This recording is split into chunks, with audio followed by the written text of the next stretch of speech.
আমার খবর। পদত্যাগের পরও চেয়ার বাঁচানোর চেষ্টা, মহকুমা শাসকের বিরুদ্ধে বিস্ফোরক অভিযোগ বিজেপির। উত্তাল বোলপুর পৌরসভা। বোলপুর পৌরসভার রাজনীতি ঘিরে ফের চড়ল উত্তেজনার পারদ। পদত্যাগ করা পৌরপতি পর্ণা ঘোষকে ফের চেয়ারে বসানোর চেষ্টা চলছে বলেই গুরুতর অভিযোগ তুললেন বিজেপির বোলপুর সাংগঠনিক সভাপতি শ্যামাপদ মণ্ডল। তার অভিযোগের তীর সরাসরি বোলপুরের মহকুমা শাসক অনিমেষ কান্তি মান্নার দিকে। বিজেপির দাবি, কয়েকদিন আগেই পৌরপতি পর্ণা ঘোষ মহকুমা শাসকের কাছে আনুষ্ঠানিকভাবে পদত্যাগপত্র জমা দিয়েছেন, কিন্তু এতদিন পেরিয়ে গেলেও প্রশাসনের পক্ষ থেকে সেই পদত্যাগ নিয়ে কোনো প্রয়োজনীয় পদক্ষেপ করা হয়নি, বরং পরিকল্পিতভাবে তাঁকেই পুনরায় পৌরপতির চেয়ারে বসানোর চেষ্টা চলছে বলে অভিযোগ বিজেপির। এই অভিযোগকে কেন্দ্র করে এদিন বোলপুর পৌরসভায় বিজেপি কর্মী সমর্থকদের নিয়ে হাজির হন শ্যামাপদ মণ্ডল। পৌরসভার আধিকারিকদের সঙ্গে কথা বলার পাশাপাশি তিনি প্রকাশ্যে মহকুমা শাসকের বিরুদ্ধে প্রশাসনিক পক্ষপাতিত্ব যোগসাজশের অভিযোগ তোলেন। বিষয়টি নিয়ে ইতিমধ্যেই বীরভূমের জেলা শাসকের কাছে লিখিত অভিযোগ জানানো হয়েছে বলেও দাবি করেন তিনি। শুধু তাই নয়, গোটা ঘটনায় পৌরসভার কয়েকজন কাউন্সিলরের বিরুদ্ধেও অভিযোগ দায়ের করা হয়েছে বোলপুর থানায়। বিজেপির অভিযোগকে ঘিরে নতুন করে রাজনৈতিক চাপানুতর শুরু হয়েছে বোলপুরে। যদিও এই অভিযোগের বিষয়ে প্রশাসন বা অভিযুক্তদের পক্ষ থেকে এখনো কোনো প্রতিক্রিয়া পাওয়া যায়নি।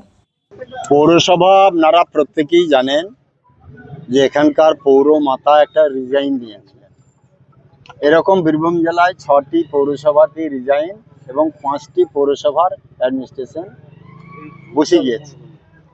কেবলমাত্র বোলপুর এখানে মাননীয় এসডিও সাহেব এটাকে ঝুলিয়ে, মানে আমার মনে হচ্ছে যেটা যে ওনাদের সঙ্গে গটাপ করে উনি এই কেসটাকে ঝুলিয়ে রেখেছেন। আমাদের কাছে খবর এলো যে আবার সেটাকে পুনরুজ্জীবিত করার জন্য প্রয়াস শুরু হয়েছে।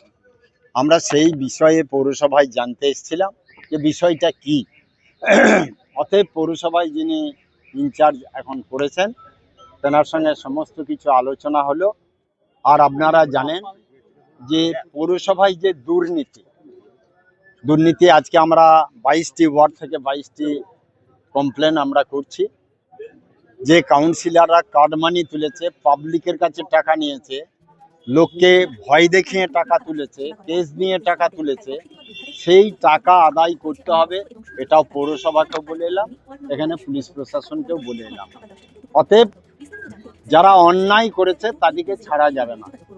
পাবলিককে যারা হেনস্থা করেছে, এই খবর পাওয়াতে এখানে যত লোক দেখছেন আমার সবাই বিজেপি পার্টির লোক নয়, সাধারণ পাবলিক আজ রাস্তায় নেমেছে।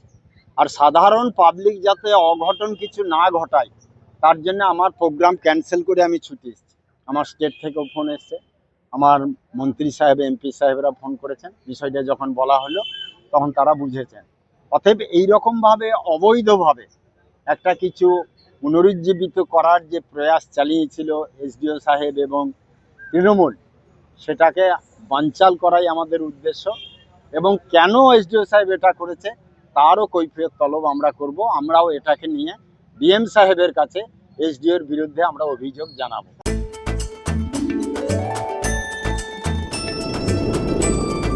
মনের সাথে স্বাদের যোগ করিয়ে দিল মোহন ভোগ।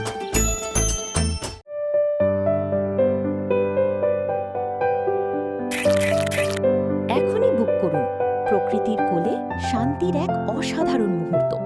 দেখতে চোখ রাখুন আমাদের ফেসবুক ও ইউটিউব চ্যানেলে।